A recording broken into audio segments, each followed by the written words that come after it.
मुझसे किसी ने पूछा कौन है श्री हनुमान जी। तब मैंने कहा श्री हनुमान जी के एहसास है। प्रभु वो सकारात्मकता है जो हमारे जीवन में उजियाला लाती है। प्रभु एक अच्छा विचार है जो हमारे मस्तिष्क को मजबूत बनाता है। श्री हनुमान जी ऐसी पवित्र ऊर्जा है जिसके नाम मात्र से परेशानियां अपनी राह बदल देती है। जो कहते नहीं करके दिखाते हैं वो है श्री हनुमान जी।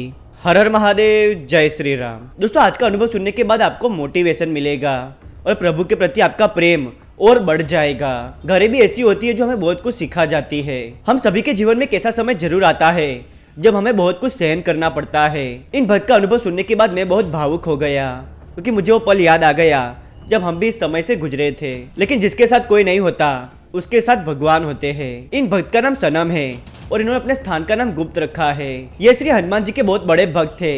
आज ये जिस भी मुकाम पर है उसका सारा श्रेय प्रभु श्री हनुमान जी को देते हैं। आज इनकी महीने की इनकम लाखों में है, लेकिन एक वक्त ऐसा था जब इनके पास स्कूल की किताबें खरीदने के लिए भी पैसे नहीं थे। नमस्कार दोस्तों, मेरा नाम है विवेक और स्वागत है आपका विवेक क्रिएशन स्टोरीज में। आइए आगे कहानी इनके नजरिए से शुरू करते हैं। नमस्कार, मेरा नाम सनम है और मैं एक वेब डिजाइनर हूँ।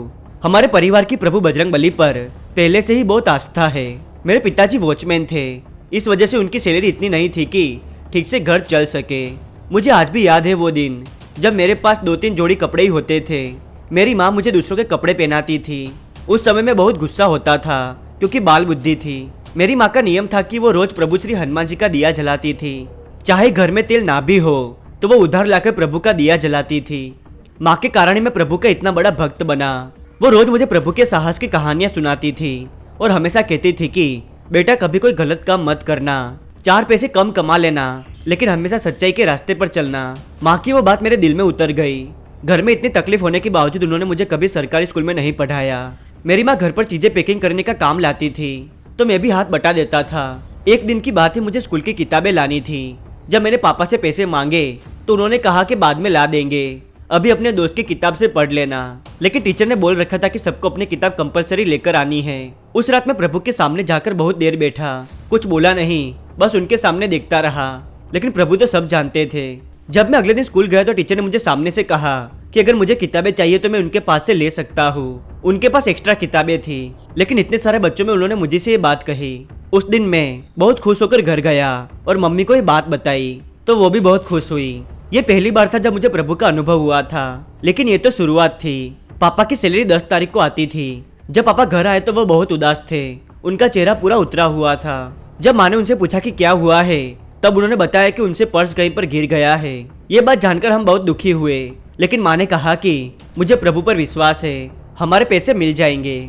ऐसा कहकर माँ प्रभु से प्रार्थना करने लगी। मैं और पापा भी प्रभु श्री हनुमान जी से पर्स वापस मिल जाए ये विनती करने लगे।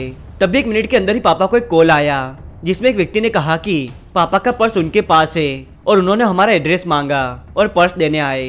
दरअसल पापा अपना फोन नंबर लिखकर पर्स के अंदर रखते थे जिससे कभी वो खो जाए तो कांटेक्ट हो सके।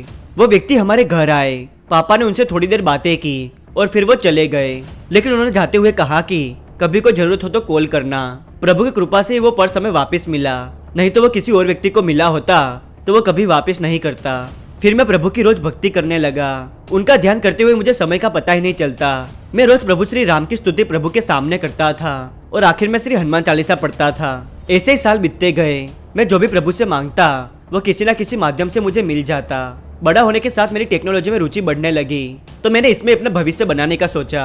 लेकिन मैंने नक्की किया था कि मैंने जो कोर्स चुना है उसकी फीस मैं अपने पैसों से ही भरूंगा।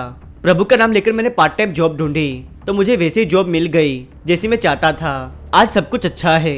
मैंने अपने जीवन में एक बात सीखी है, जब मुसीबत होती है तब कोई सहायता नहीं करता, लेकिन प्रभु का हमारे साथ जन्मों का नाता बन जाता है क्योंकि उनका और हमारा साथ एक अलग ही एहसास वाला होता है। प्रभु को तो बदले में कुछ नहीं चाहिए, बस हम अच्छे कार्य करते रहे और थोड़ा समय निकाल कर उन्हें याद करें तो वो बहुत खुश हो जाते हैं। अभी कुछ महीनों पहले मैं यूएस जाकर आया। मैं जहाँ भी जाता हूँ प्रभु की छोटी मूर्ति अपने साथ रखता हूँ। आजकल सभी लोग डिप्रेशन में चले जाते हैं, लेकिन एक बात आपसे कहना चाहता हूँ, प्रभु से ज्यादा प्रोत्साहित हमें और कोई नहीं कर सकता। दुनिया में हर कोई स्वार्थ के कारण एक दूसरे से जुड़ा है, लेकिन प्रभु नहीं। आप सभी प्रभु भक्ति करते रहिए क्योंकि मरने के बाद हमारे अच्छे और बुरे कर्म हमारे साथ जाएंगे। आप सभी का दिन शुभ रहे। जय श्री राम। मैं सबकी ओर से सनम जी का आभार व्यक्त करता हूँ कि उन्होंने समय निकाल कर हमें अनुभव भेजा। अगर आप मुझे अपना अनुभव बताना चाहे तो vivekcreationstories@gmail.com पर बता सकते हैं। और ये है वो कमेंट्स जो मुझे बहुत अच्छे लगे। ऐसे ही अपना साथ बनाए रखिएगा। अगर आपको प्रभु का ये अनुभव पसंद आया हो तो इस वीडियो को लाइक कर दीजिए और चैनल पर नए हो तो इसे सब्सक्राइब जरूर कीजिएगा, ताकि प्रभु के ऐसे नए अनुभव आप सभी तक सबसे पहले पहुंच सके। कमेंट्स में प्रभु का नाम अवश्य लिखिएगा और हो सके तो इस वीडियो को अपने परिवार वालों और दोस्तों के साथ जरूर शेयर कीजिएगा, ताकि प्रभु की महिमा के बारे में सबको पता चल सके। इंस्टाग्राम पर फॉलो करना चाहे तो लिंक डिस्क्रिप्शन में दिया है। मिलते अगले वीडियो में नई कहानी के साथ, तब तक के लिए धन्यवाद। जय बालाजी महाराज।